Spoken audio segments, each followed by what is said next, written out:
Welcome to the Legion Outriders podcast, a member of the Radio Free Tattooing Network.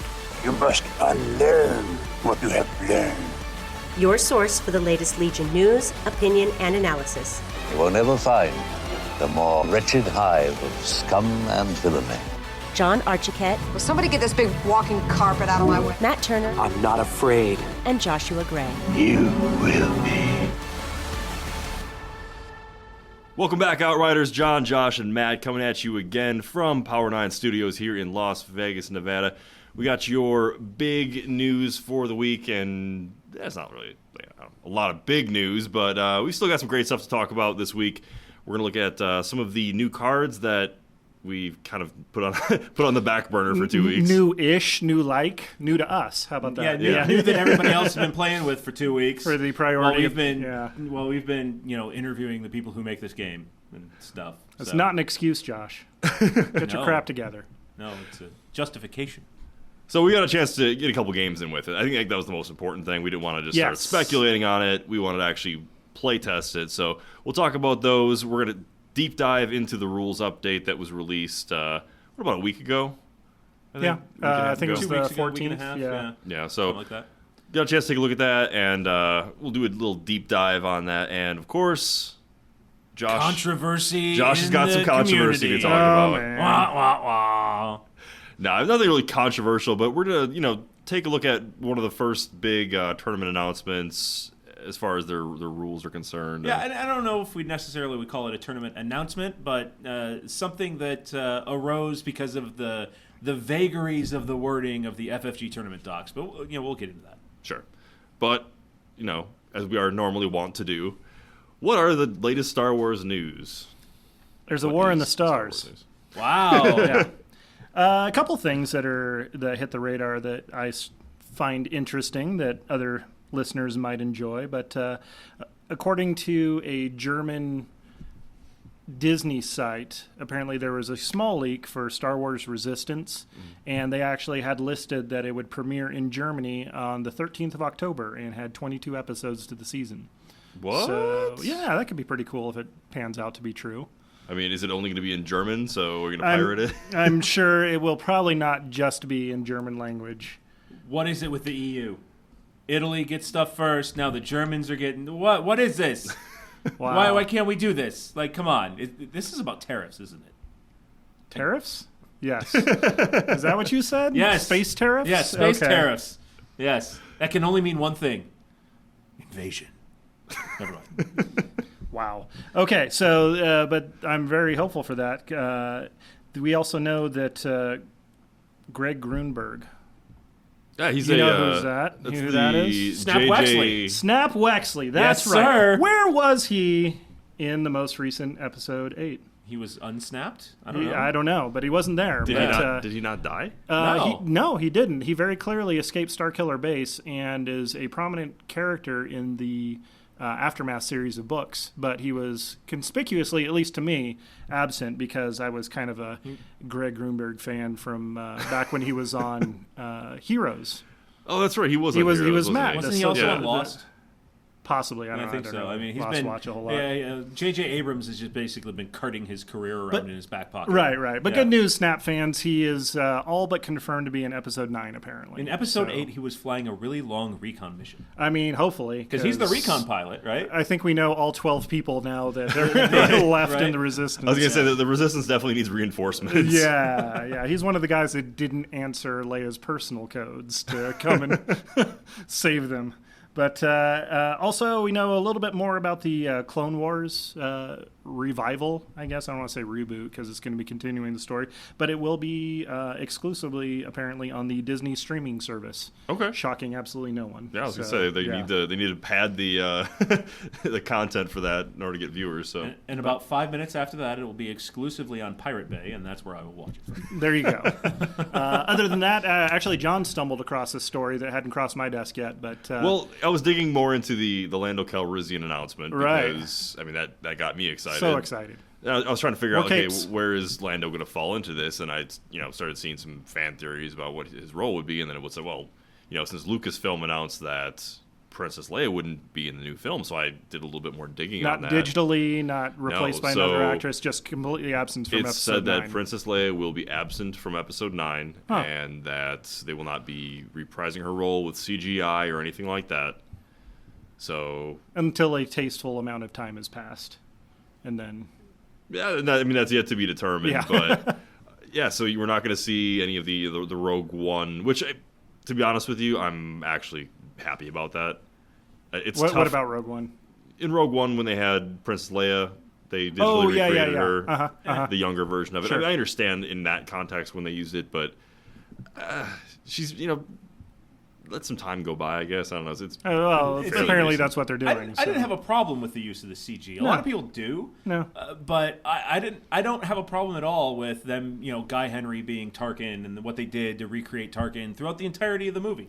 I thought it worked. I thought Tarkin looked more realistic. There was something about Leia's scene where it didn't fit. It's too smooth. It was too plastic. Yeah, but she was young. I mean, and some of that is a kind of a side effect of how you had to do lighting in the late 70s with, you had to pancake makeup on people. And if you look at her, I'm serious, because the lighting technology and the film technology just wasn't what it is today. It was so overall if a you very look bright at her movie, face throughout the entirety of episode 4, she has a very smooth appearance to her, almost like she's been Instagram filtered, right? Oh, so I think they did a good job recreating that 1977 look. And that explains the dog ears and whatnot. Right? Yeah, and the sparkles. Yeah, yeah.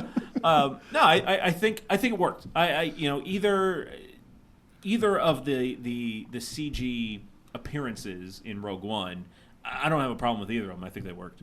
Cool. No, I enjoyed them, and I would love to see, because the technology is only going to get better. So Sure. I encourage that kind of stuff to, hey, continue to tell stories with our characters that we love. Sure. I just hope they find Like Tarkin. a good way to, I guess, to send her out. I feel like she's been too pivotal of a character, both in the original trilogy and in this one. It would be very bizarre to just have her just drop off the face of the galaxy, but we'll see what they do. Don't let us down, Abrams. You're our only hope. Well, that's enough about the movies. Let's take a little bit. Take a look at the game that we're actually playing here. The important stuff. Yeah, the Legion part of the Star Wars Legion podcast. So, Josh, we've got a tournament coming up that's causing a little bit of controversy with some of the rules. What's going on there? I mean, it's a small local one, right? Yeah, a small local one. Nothing, Yeah. nothing that major. It's only the largest tabletop wargaming convention in the United States, so it's no big deal. Yeah, it is actually. Oh, wow. Yeah. And this all got resolved rather quickly. But I think there's a couple of things that are kind of instructive for how I think the game needs to kind of go forward, and some things to maybe tighten up with the tournament rules. Which tournament is this? Nova Open. Okay. So what happened? In case you weren't following along. Yeah. Well, and of course, we posted about it yesterday on our Facebook page, and there was a discussion there. Civil discussion, of course. Yeah, very civil. Because everyone knows that Northern Virginia never inspires conflict of any kind. None at all, ever.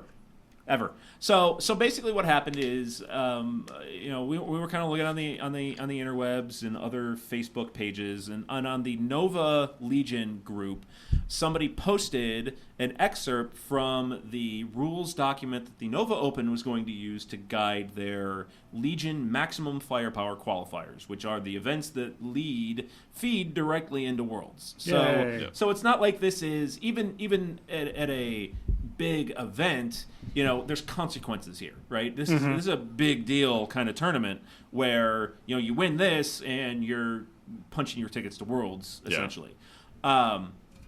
So what inside this document said that they said that bases must be the same general size and shape as the FFG bases if you have a custom base, which is consistent with what the FFG tournament almost rules word say. for word. Yeah, it just says it has to be same general size and shape. And then they added on to there that the bases must be, and they didn't differentiate between height, width, how high, how wide. It just blanket said must be within 5 millimeters of the FFG bases. Mind blown, right? I mean, 5 millimeters, that's 18% of the base size that we have already. So a lot of folks were posting online that this is nuts, this is crazy, because if you are playing with base sizes that big, it means you can also make a base 24 millimeters as well, right? If you're talking just basic infantry standard small bases. There's a lot of jank that can go on if you have half a squad with 32 and half a squad with 24. There's a lot of jank that can go on where if you're used to it, you can, if you're practiced with it, you can go and hey, here's my rush the objective. I'm going to be able to get there a lot quicker than you are because my base is 18% bigger than yours. And when you're moving, you're in fact doubling that effect. Basically, yes. Yeah. So that becomes a 10 millimeter difference. Right. One of the guys was pointing out, so it's especially exacerbated for Legion because you're doing the whole front to back movement instead of the front to front like in 40K, where a slightly larger base size doesn't make that big of a difference. So that 5 millimeter tolerance becomes that bigger of an issue. I mean, and you do a double move with a stormtrooper unit on 32 millimeter bases. You're almost a full inch farther up the board than your opponent, right? Yeah. So there's a clear competitive advantage there, and this is not in any way to kind of drag this individual who made the rules or the Nova Open folks. They're doing the best that they can. I think it was just a starting point because he came back later. I don't know if it was necessarily a starting point, but they're doing the best they can with a very vague document. Mm-hmm. Right? Because in the document it says all final decisions are made by the TO. Yeah. So the TO, to their credit, came back and said, oh, wow, I didn't really realize that 5 millimeters was that big a deal, and then took feedback from the community to ask, okay, what's good? Yeah. And everybody kind of, and I haven't had a chance to go and look and see what the final resolution of this was. I haven't seen their updated document or anything. But I like in the first post that they said that they would have judges equipped with calipers if it was kind of right. Yeah. And I think you're going to be able to spot pretty quickly if somebody's abusing it for the benefit. Sure. So kudos to them for kind of putting the squash on this relatively quickly. Where I think the problem lies is there's a happy ending to this particular outcome, this particular instance, right? But if you've got a TO that says, hey, this is well within my power, this is the hill I'm going to die on, you can have up to 5 millimeters difference in bases. What does that do to a tournament that is, no kidding, a premier level event? Yeah. Well, right? I think it kills the tournament. It kills the tournament, right. And some folks were feeding back that, it's just plastic toys, who cares, big deal. There's a difference here. There's a difference between playing flag football through your city and the Super Bowl. Right? The ref doesn't sit there at midfield of the Super Bowl and go, he went 10-ish yards, first down. Right? I mean, you bring out the loose leaf sheet of paper and you put that between the marker and the football. Right. But that's what you're getting into with this kind of a ruling. So, well, I'd still want to see if this is even going to be an issue. I'd be really curious to see because Nova's going to be one of the first big ones for this game. Gen Con's before it, but okay, so Gen Con, right we might have. Right. Are we going to see instances of people trying to push this, or is this going to be kind of a moot thing because most people are using the actual bases or bases that are close enough to be nearly exact, anyways? So here's kind of my theory on this. I understand where the TOs are coming from with this because FFG is not selling bases for this game. Well, they're going to be. They're going to be, but at the moment they're not. So, but there's bases that come with it, and you get enough bases for everything. But you who can knows hit what them happens? for People lose stuff, whatever. Yeah. But the point is, 30 millimeters is not a common base size you're going to normally find. So a lot of people who go to these game stores to buy bases are going to find GW products who sell 32 millimeters and 25 millimeters, which is exactly 5 millimeters difference. So I'm guessing they're probably trying to be lenient to people who are using whatever bases they have available. My suggestion would be make everything what comes with the box. Yes, I'm sorry. Absolutely. If you want to model for hobby, awesome, do it. Get your clear acrylic bases. Just make sure they're that right size. No, I'm saying if you want to do this for hobby, cool, then do that. Oh, buy okay, custom ones. But if you're okay. playing this competitively, use the FFG bases or you're not playing. I think they just need to make a hard line in the sand. Absolutely, on this. yeah, and and we've talked about it, custom bases that are flat-sided, 90 degrees versus The bevel. the bevel that Yeah. comes with the FFG ones. Because there's also that line in there, and I don't want to get too far into the weeds on this one because we've talked about this enough. Yeah. But the rules say it's got to work with the template, but doesn't then sit there and say what is working with the template. Like, does it have to touch the entire template from top to bottom, or does it just have to fit the curve, right? Yeah, So, do Do you make contracts for a living? Yeah, I should. There's a lot more money in contracting than what I do for a living, that's for sure. But this is, and I understand, and Alex and Luke talked about it last week, and I 100% on board that they want to have a game that's very accessible to everybody. A hobby game that is accessible to you, John, who have been playing tabletop hobby war games your entire life, and you paint huge units in 2 days, right? Yeah. Nothing new to you. You're and me, who's never played a hobby game before in their life, and it takes me 2 months to paint a unit of stormtroopers because I just don't want to be bothered with it. So I get that, and major tournaments are intimidating enough, right? Sure. I walked into my first premiere event for X-Wing, and my eyes were like saucers. Right, just because, oh my God, look at all those tables. Oh my God, look at that guy. Oh my God, look at what he brought. Oh my God, it's Paul Heaver. Holy hell, right? And you forgot to put on your pants. Yeah, and I forgot to put my pants on. And everybody pointed and laughed. Right, yeah. And I still made the cut. Yeah. Anyway, so I get that. I'm sympathetic to them not wanting to come down and say, okay, this is a casual game. This is an accessible game. We're not going to be overly restrictive on tournament rules. But again, premier events, something that feeds into worlds, you have to. Yeah. There has to be an equal playing field for all players. The game is hard enough, right? The setups that you're going to deal with the variance between cards, who brings what for cards, the kind of tables you're going to play on, is hard enough, not without knowing if the guy coming across the table, sitting across the table from me, is going to have a baked-in competitive advantage because they brought bigger bases than me, and they're more familiar on how to play with their big bases than I am playing against bigger bases than mine. So this is definitely something I think that FFG needs to. Yeah, it's nice. Okay, nice try. It ain't going to work because eventually somebody will abuse it. Okay. Well, again, so this is all just conjecture right now. None of this has happened. I'd be curious to see if anything does come out of this. It's not a problem yet, and hopefully it won't be. Hopefully people will just... But we know there are some people out there. I have no faith that it won't be a problem because I've seen too much with X-Wing where guys have legitimately been on stream in major tournaments and picked up their dials and changed it. Like I know 40K is going through quite a exactly, right now too. So. There have been guys on stream at major competitive events that have tried to do sleight of hand to slide their template back while they're moving the ship from front to back so they don't end up bumping somebody, so they retain their action so they can, have that range one shot fully modified. I'm sure 5,000 people on the internet will. When stuff like that happens, do people report it on Twitch? Absolutely. Okay. Yeah, that kind of stuff. There have been rules changes that X-Wing have come out with in their facts based off of things that have been caught on streams. Okay. Right? Yeah. There was I think it was the Canadian Nationals last year. Two people were playing each other. A player missed an opportunity, and somebody called them and said, "Hey, dude, you missed it. You forgot to do this."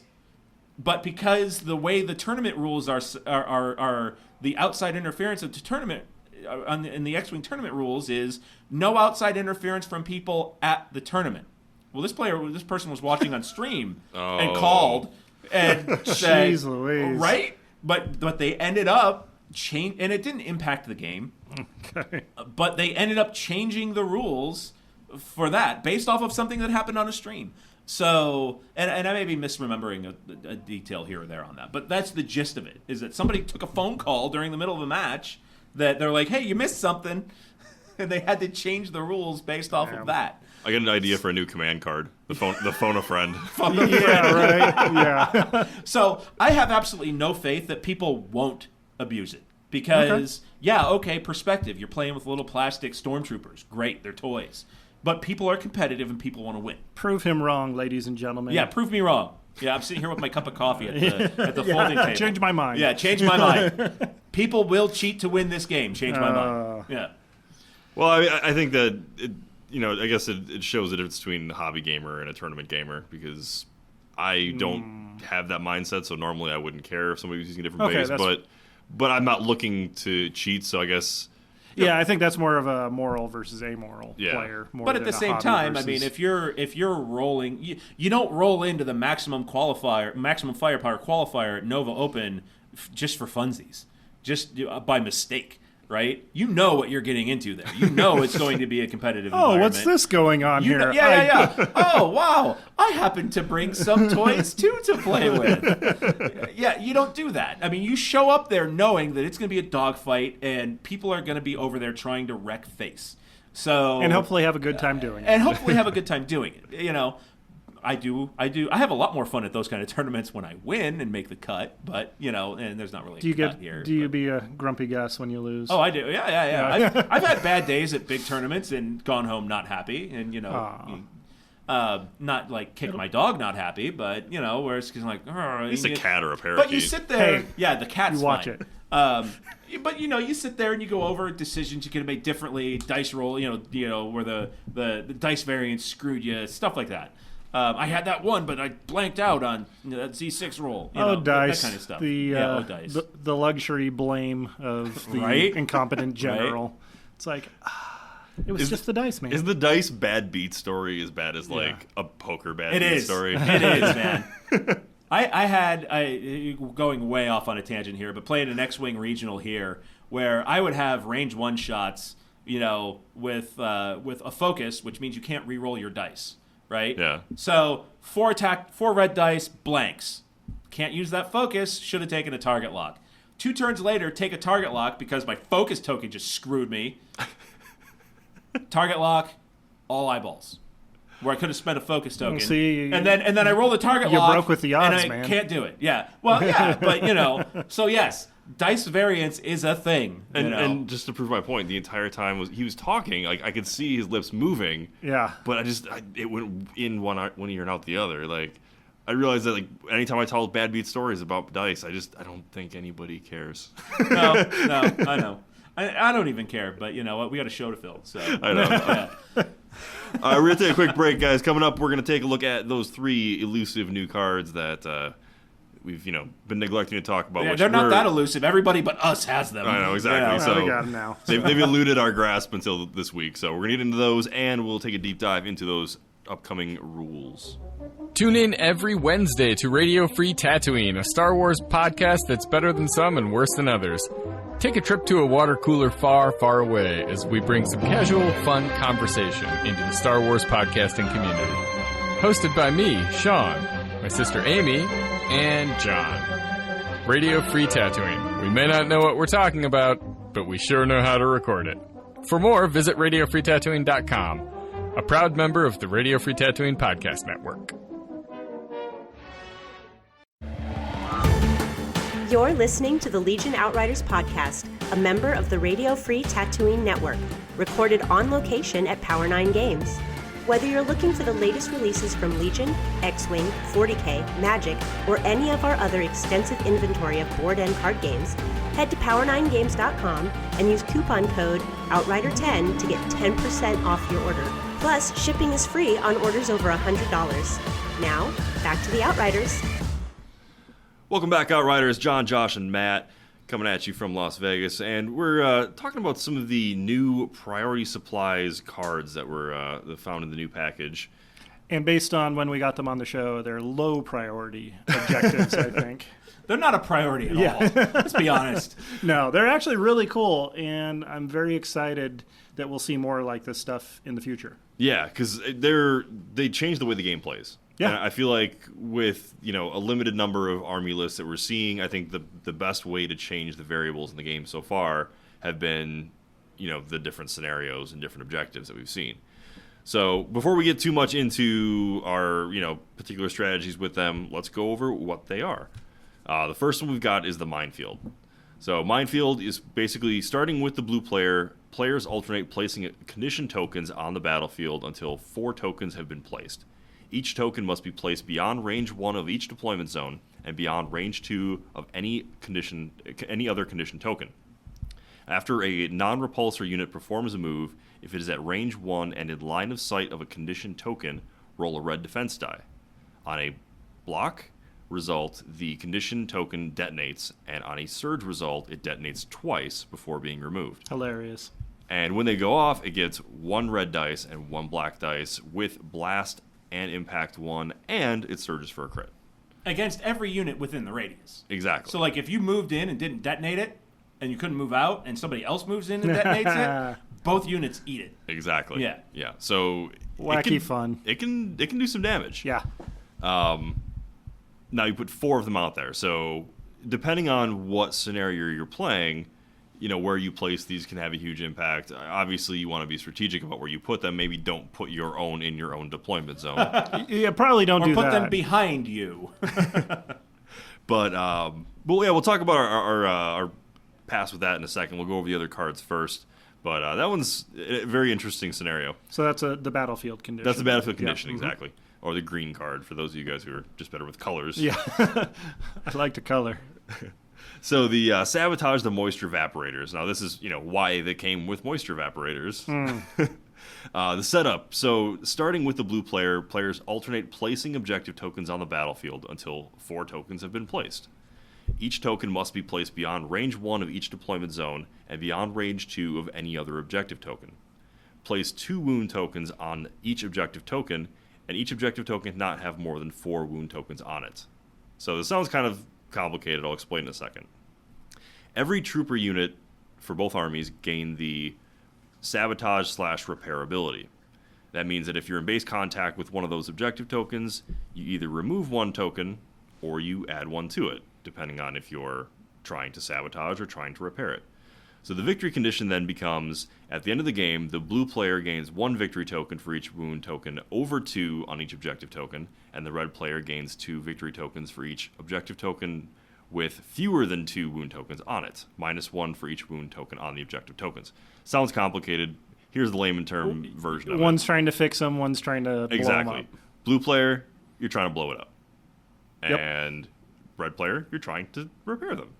Those are our evaporators. That were my family's evaporators before me, and I'll be damned if you rebels or Imperials come here messing with my evaporators. So yeah, I mean, unless your family's Bear Grylls and you can just drink your own pee. I mean, you could do that, or elephant poops. It's really Bantha poops. Yeah, or Ewok coffee. That's true. There's that, yeah. But yeah, it's a complicated way of basically saying, all right, one person has to repair, one person tries to sabotage. The one thing that got me the first time I played it was the last line of the setup, which is each objective token cannot have more than 4 wound tokens on it. How high did they get? Oh, I got to like 8 or 9. Because we didn't really read that part very well, and I just had 1 unit on there. It's just like, I'm going to break this thing good. Oh, man. I don't like the fact. I understand why they do it, but I don't like the fact that you can't do range damage to it. Like, it's like, okay, you can't like go pew pew Jesus beams and heal it from far away. But I've got a way to sabotage that moisture evaporator. It's called an ATSD. Blowing the hell out of it. No, you're sabotage, so you don't want it to look like they've been destroyed. There you go. You're trying to sabotage them. So I'm really upset I can't force choke a moisture evaporator. You could try. But yeah, so that's a really fun scenario. I think that one adds a lot to it. Like you have to, essentially leave a troop unit out in kind of in the middle of nowhere, wherever this objective token is. Yeah. And leave them open to fire while they're sitting there spending an action, because the sabotage and repair ability requires one of your actions, and you can only do it once per turn. So one of those actions is going to be spent. And it's got to be troopers. You can't have your ATRT exactly lean over out of the cockpit and like, with its tiny little arms. This guy. Yeah. Or balancing up on one foot trying to adjust it. I can't have my ATST come up and kick it.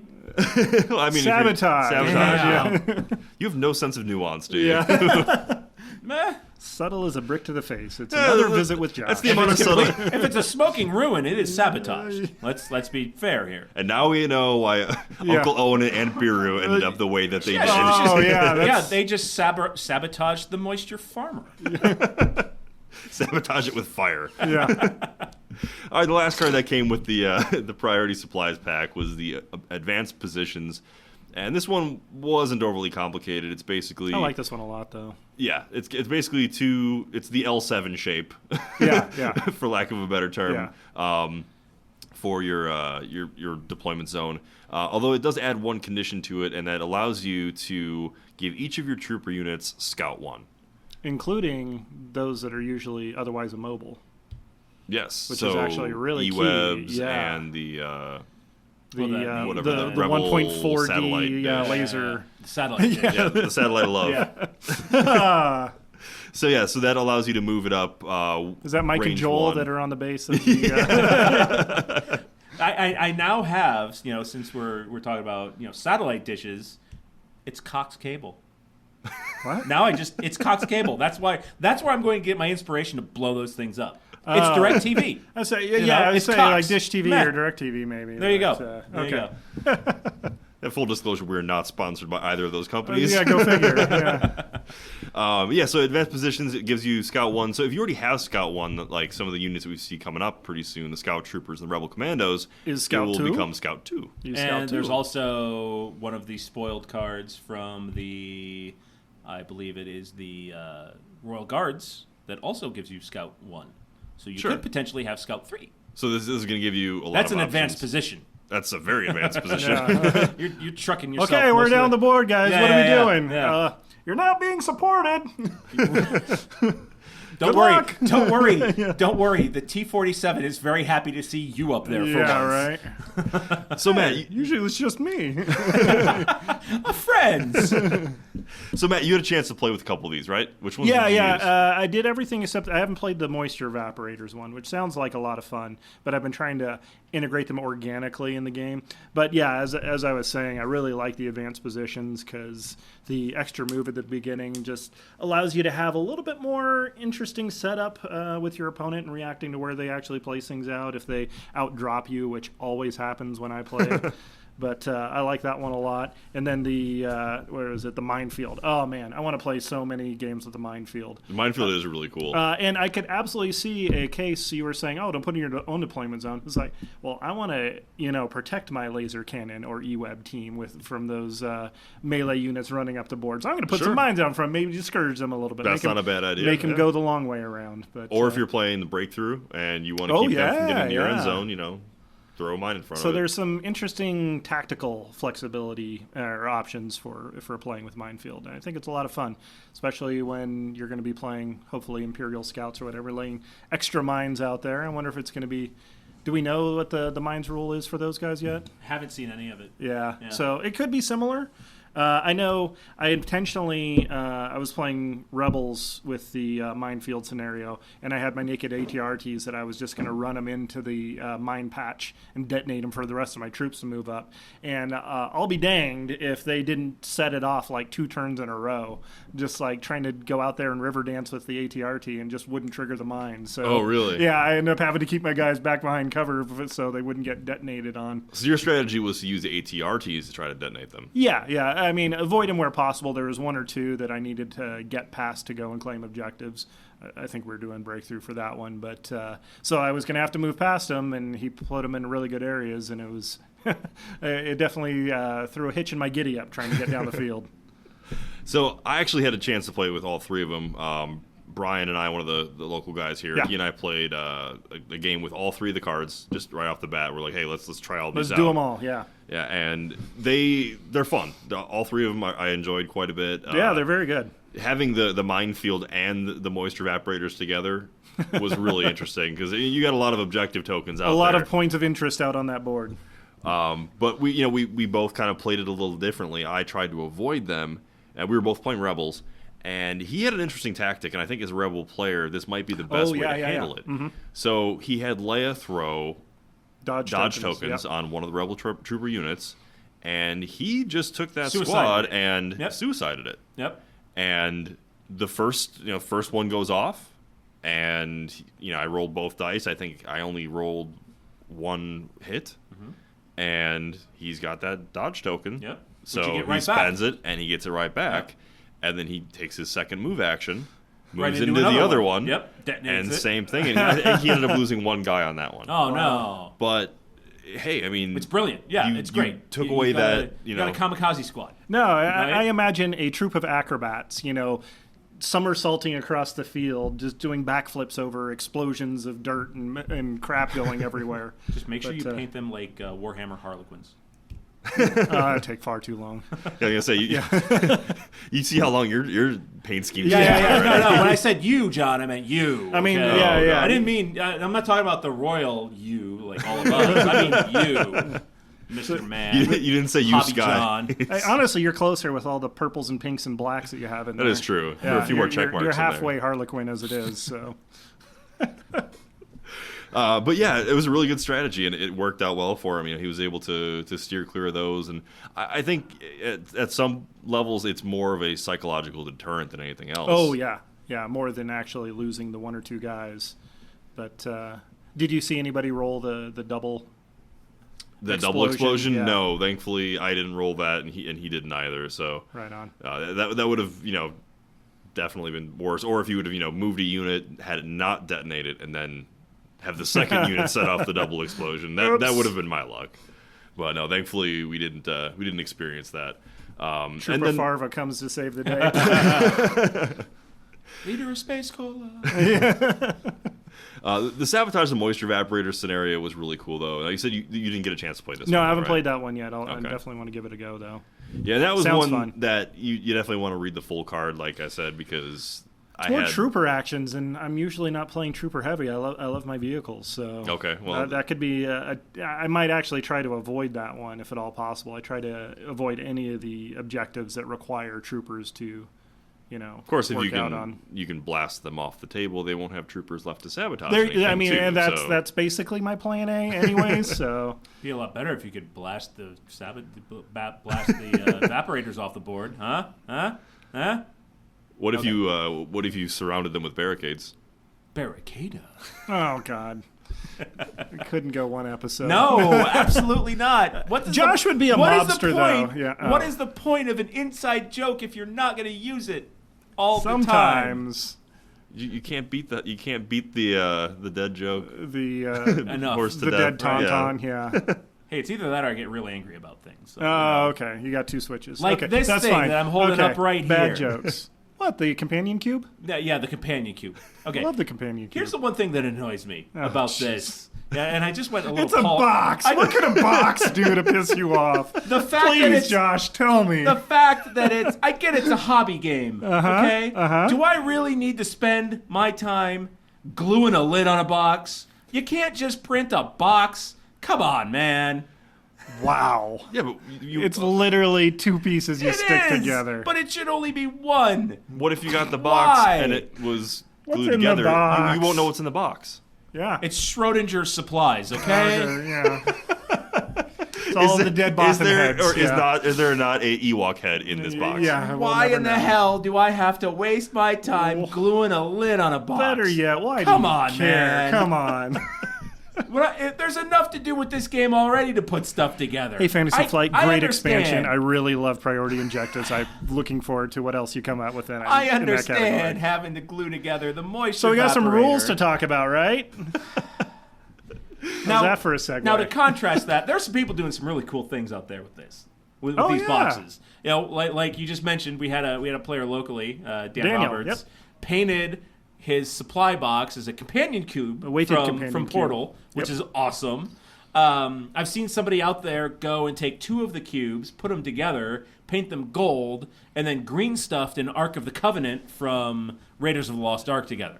Right? That'd be kinda cool. That's brilliant. And then put it on a stand. It was awesome, right? So, hooray for the ingenuity of the community coming together to make awesome things. But, man, I think Daniel is also going to do a slice of cake for one of the that objectives, would be too. great. That'd be kind of cool. Yeah. Yeah. All right, I had a good idea for any of you guys out there who are big into kit bashing and coming up with creative things. Anybody who can make a cool looking Jack in the Box using one of the supply boxes with the lid off with Count Dooku's head and hands sticking out on the Jack in the Box, if you can do that and make it look convincing, I will send you a prize. Do it.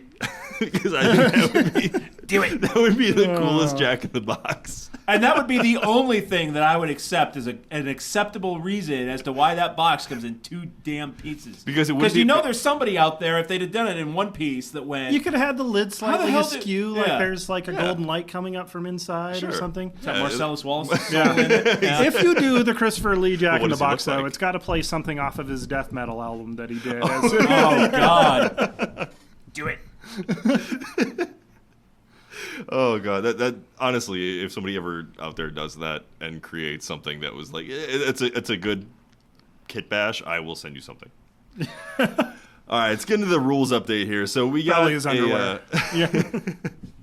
So we got the rule update 1.1.0 from FFG a couple weeks ago, and thankfully, our good friend Nick Freeman did a pretty good deep dive on it recently. So if you aren't really into reading the entirety of it, Impact X. Yeah, check out his Impact X blog because he I'll did He put did up a the nice link to Cliff it Notes on version. I'll put up the link to it on the Facebook page tomorrow. Yeah.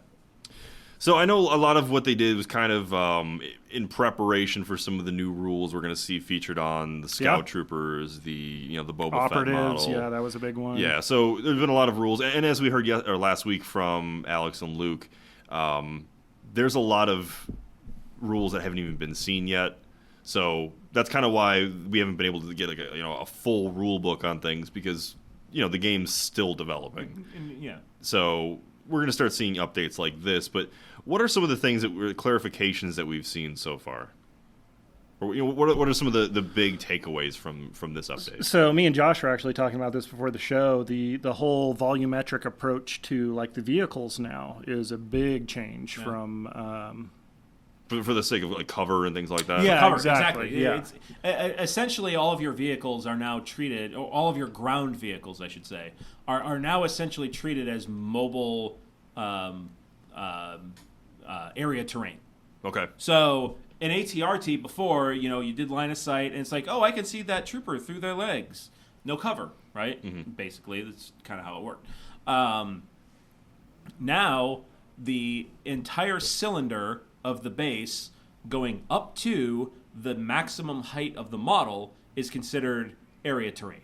Okay. So even if you have a clear line of sight and there's nothing intervening physically between your point of view and an enemy unit, if the line of sight is drawn through that cylinder, it's light terrain. Okay, so it's pretty much how I was playing it anyways, but still Yeah. it's nice to But have some all people this. weren't. Yeah, Some people were doing direct line of sight because it's a direct line of sight game. Except when it isn't. Well, right. Yeah. Now, yeah. no, but that's great to have clarification on that. So for anybody who's played terrain. Infinity, I guess it kind of works like that, where each unit has just a silhouette that's based on. Yeah, Infinity does that.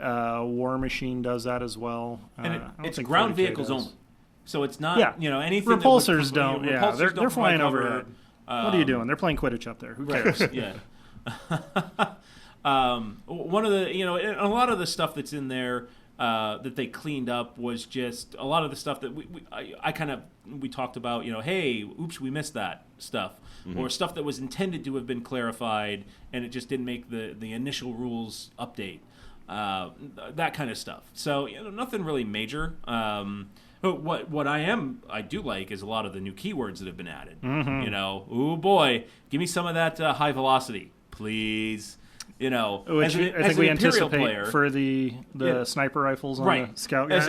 As an Imperial player, and the idea with high velocity is if you have a weapon with high velocity on it, it makes it so that the unit you're shooting at can't spend dodge tokens, which, with as beefy as Rebel units have gotten with Leia handing out free dodge tokens, Sure.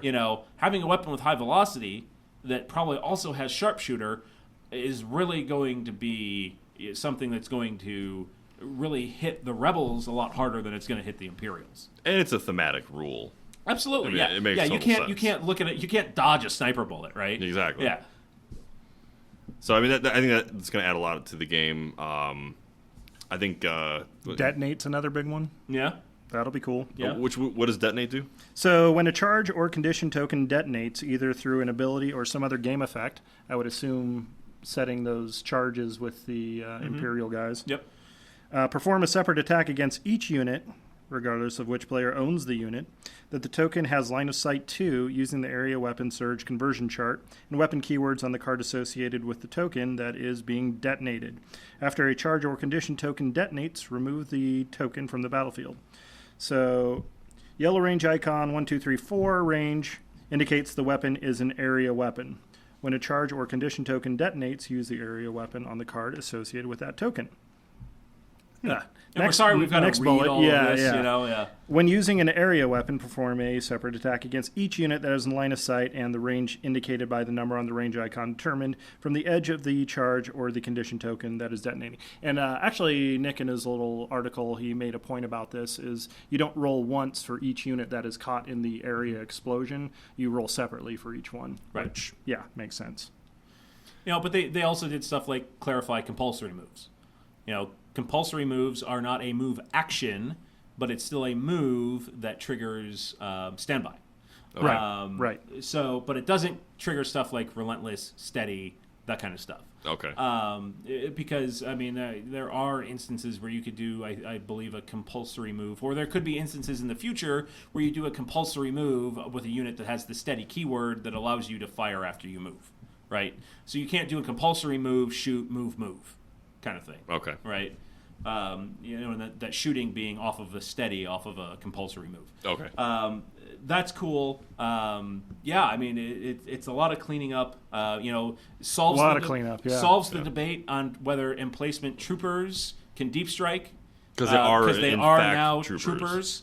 So you will be able to drop pod your cox cable dish behind enemy lines, which, you know, I can watch HBO on the East Coast. you know, looking, but I mean, looking at those weapons, with it being an emplaced weapon, yeah, okay, you can't move it, right? Yeah. So you got to put it in that deployment zone, and then it sits there. Being able now to go with, you know, if you have those, if you're a rebel and you have those in your list, and you don't have that card that lets you do that in your list, what are you doing, right? Yeah. I mean, that's an auto include For sure. A couple of the rules for the emplacement troopers I really like, though, were, okay, they can pivot, makes perfect sense. Sure. Yep. Cannot be displaced, so you can't just try to run over them and, you know, shift them around. Ground vehicles cannot move through emplacement troopers, and another unit cannot end a compulsory move overlapping an emplacement trooper. Plus, they also give cover benefits to people behind them. So that adds, you know, quite a bit of strategic value for them. Yeah. I don't particularly like the fact that you can't panic that unit off the board. And it would be a really hard mechanic to do, but I think I was reading in there where it says that if you hit max suppression on a unit that can't move, it just loses all of its actions and stays there. The guys would run away. Sure. Right? I mean, and you could simulate that. You know, but if they rally, they're there. Sure. So it's. I think they need a better mechanic, or I would have liked to have seen a better mechanic there.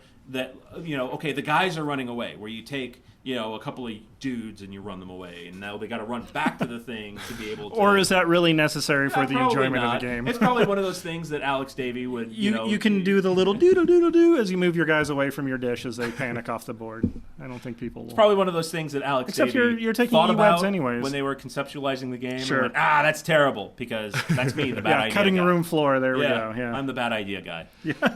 So we didn't see a lot of changes, but we saw a lot of clarifications. Yeah, a lot. Basically, stuff that we knew that had either come down through Facebook or emails and things have now been codified and set in stone. Sure, but nothing that we looked at and went, "Whoa, big change." Yeah. No, but it's great to have it, you know, all together in one place. Where if we're playing a game with somebody and, you know, the rules are, you know, coming into question at some point, you don't want to be like, well, I saw this in an email from Alex Davey one point that was, you know, referenced on a Reddit page that was, you know, linked to the forum. It's like you don't want to go on this wild goose chase to try to find it.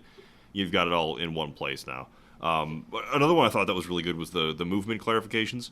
So you cannot end your movement on top of a condition or objective token. So, I mean, that can make a difference depending on how many units you can, fit within that radius. Okay. And the wobbly model syndrome kind of gets clarified, too.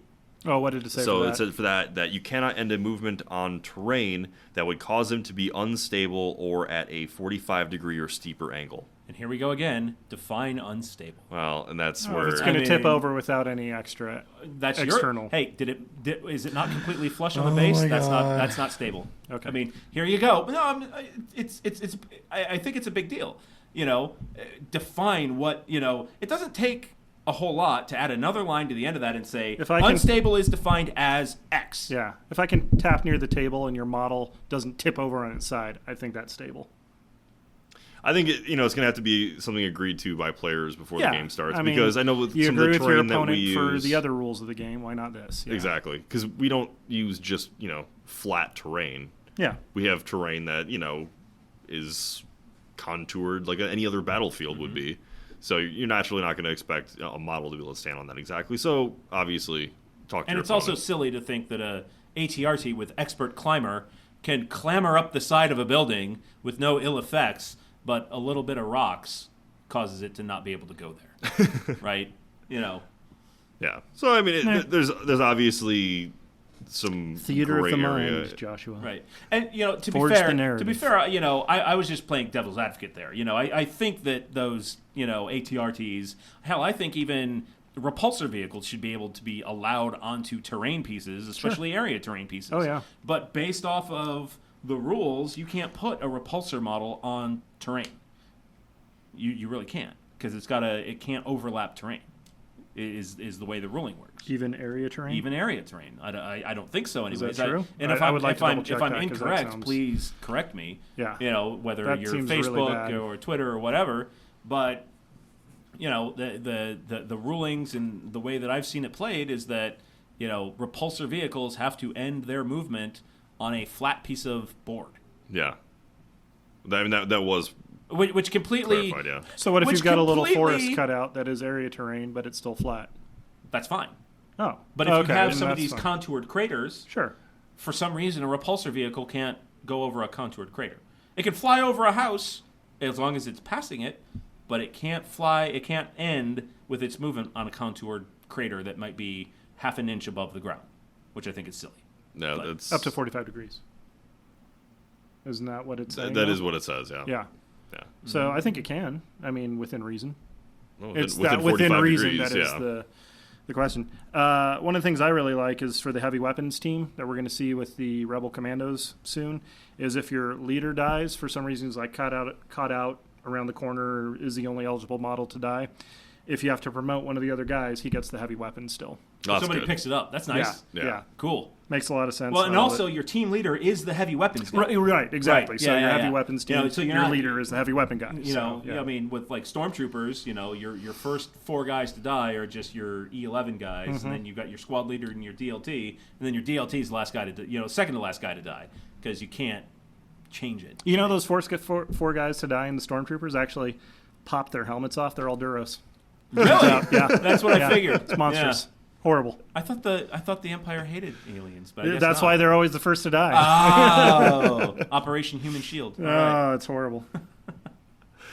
Well, did you have any other rules in here that you guys saw that immobilized thought tokens needed to be seem really brought up? cool. Yeah. I think that's going to be with Boba Fett. We're going to start seeing those. I think with the whipcord and all launcher. that. Yeah. So those and are pretty also sweet. Papa Palpatine and his crackling fingers. Oh, Bring Papa that Palpatine. on. Yeah, it also starts. It brings up the rules for the area weapons.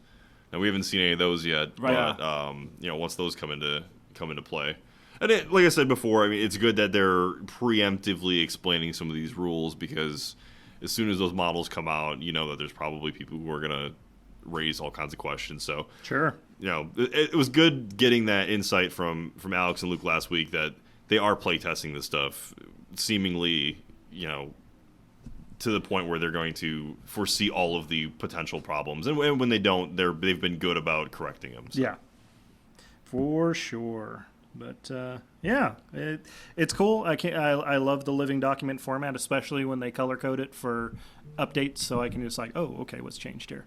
Yeah. I was going to print out copies of it for everybody to And read, that's something they've done since the fact with X-Wings, though, too. yeah. Yeah. And it'll be interesting to see if that makes it over to if and when they make an app for this. Fingers crossed. All right, guys. Well, that's about it for this week. Thanks for listening, and we will catch you next week. You've been listening to the Legion Outriders podcast, a member of the Radio Free Tatooine Network. Only now, at the end, do you understand? For more from the Outriders, make sure you like us on Twitter at Legion Outriders, subscribe to our Facebook page at facebook.com/Legion Outriders, and make sure you like and subscribe to the podcast. Thanks for listening. You're all clear, kid. Now let's blow this thing and go home.